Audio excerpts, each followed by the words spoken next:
This Nonprofit Basics episode covers some of the roles that people play in the governance of a nonprofit corporation. We're focused here mostly on nonprofit corporations, although nonprofits can be formed as charitable trusts. Let's go over the nonprofit corporation governance positions first, and then we'll circle back to how these concepts of governance apply in the trust structure. Welcome to the EO Radio Show, your nonprofit legal resource, brought to you by the Exempt Organizations Group at Farella Braun Martel. My name is Cynthia Rowland, and I'm a partner at Farella. I'm a business and tax lawyer with more than 30 years of experience advising clients on nonprofit and charity law. Through this podcast, our lawyers and guests will discuss a range of legal and business issues impacting the nonprofit world because we understand you work hard every day to make your community a better place to live and do business. Many of our programs focus on the basics, and at times we'll do a deep dive into narrow and complicated legal issues. Again, welcome to the EO Radio Show. We're glad you're here.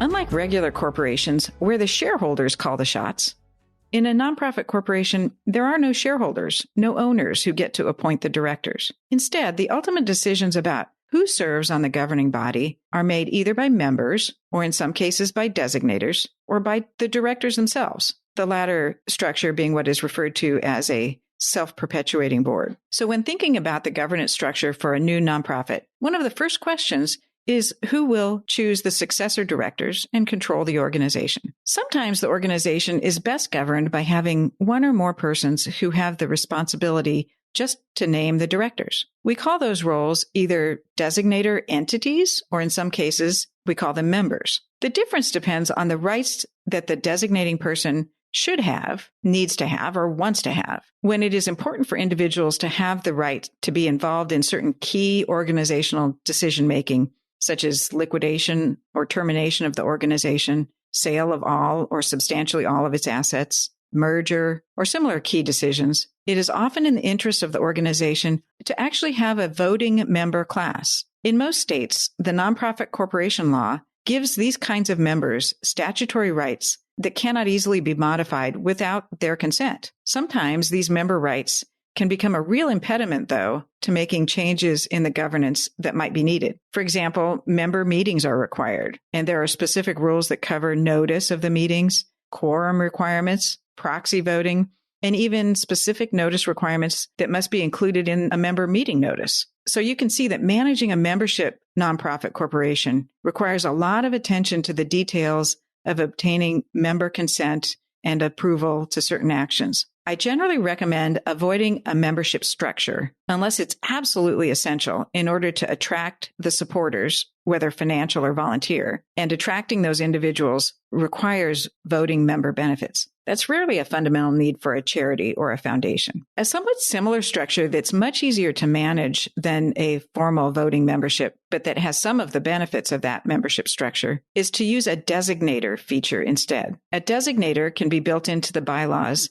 to include a corporate entity, such as a parent nonprofit organization or founding business enterprise. A designator can also be the founding individual who is both founding and funding the new charity. This individual may want only the right to name successor directors, but doesn't necessarily want to be involved in other key decisions or otherwise have the statutory member rights I mentioned a few minutes ago. So sometimes the designator feature is a really handy tool. So moving on to the role of the director. A director of a nonprofit corporation is an extremely important role. It's important to keep in mind directors do not act on their own as individuals. The board of directors, collectively as a group, has the fiduciary responsibility to oversee all activities of the corporation. It's worth repeating the concept here. An individual director has no authority simply as a director to take any action or cause any action to be taken by the organization. Directors only act by a quorum with a majority vote to take action. As an aside, sometimes the bylaws even require supermajority or unanimous vote of the directors to do certain things or in certain circumstances. Another really important concept for director action is that each director has only one vote on any matter that is subject to the vote of the board. The right to vote as a director, though, is a personal right. Directors can't act by proxy. For his or her vote to count, the director must cast it himself or herself. Two other common questions come up when new nonprofits are formed. How many directors should there be? And do the executive officers have to be directors? In many states, the minimum number is 1, but usually it's best to have at least 2, and 3 is the practical minimum. In many small startup organizations, since the directors will also serve as executive officers, the minimum is 2 for reasons I'll explain in a minute. 3 is a great number of directors to start with. And unless there are extenuating circumstances that require a big board at the outset, it's often most practical to keep the size at startup to not more than 5, so that these initial decisions and actions can be taken relatively quickly and easily. The bylaws can allow any number of directors, and the practical upper limit is the capacity of the organizers to corral the votes of the directors when needed. Remember, in general, the organization is going to need majority vote of a quorum of the directors to take action at a meeting, or unanimous consent if the action is taken without a meeting. Voting rules are beyond the scope of this episode, so we'll get to those details in a later installment. One of the most important decisions that a board of directors makes from time to time is the appointment of the executive officers, who can be, but they don't have to be, the directors. Nonprofit corporations must have a chief executive or president, a chief financial officer, also known as a treasurer, and a corporate secretary. A common misconception is that these are officers of the board. There actually is no such thing as an officer of the board. The officers elected by the board of directors are the executive officers of the corporation. They have statutory responsibilities that are spelled out in the corporate law of the state where the corporation is incorporated. These key executive offices are appointed and removed only by the board of directors acting as a board. In most states, the corporation's law provides that the individual who serves as president can't at the same time also hold the office of secretary or the office of treasurer. The purpose of this rule is to ensure that there's a check and balance in the executive staff of the corporation. Interestingly, Delaware law allows the same person to hold all 3 offices. Even though allowed is just really not a very good business practice. The better approach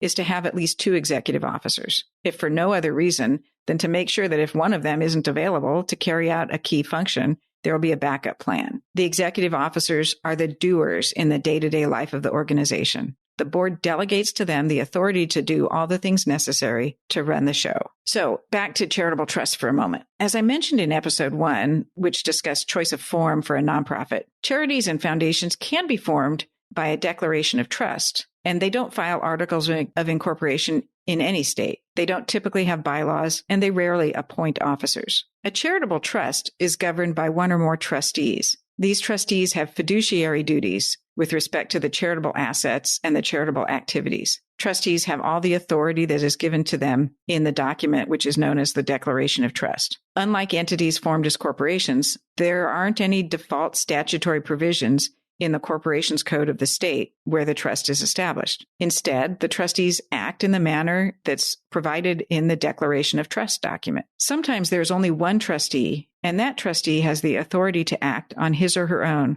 to do all things that are necessary for the operation of the charity. That trustee can even be a trust fiduciary company, which carries out the trustee actions through the company's own employees. Oftentimes, a charitable trust is governed by several trustees, and it's important that the trust instrument or declaration of trust describes whether those trustees may act individually or whether they must act by majority agreement. Unlike directors of a nonprofit corporation, who by statute have to act by majority at a meeting or by unanimous written consent, there's considerable latitude for the trust instrument to provide that a trustee can have varying voting rights. For example, a declaration of trust may allow a particular trustee to have 2 votes, and other trustees only 1. Trustees can adopt bylaws, appoint officers, and act generally like a corporation, but they usually don't. The trust form works really well for private family foundations, but it rarely is a good idea for a fundraising public charity with active operations. An important side note here, sometimes the board members of a nonprofit corporation call themselves trustees, even though under corporate law they are actually directors. In that scenario, the legal structure is a corporate form, not a trust, and trustee is just a label for director. So, in wrap-up, the key roles to understand for the governance of a nonprofit corporation are those of voting member, director, and officer, all of which are defined by state corporation law. A trustee of a charitable trust essentially has the role of director and executive officer,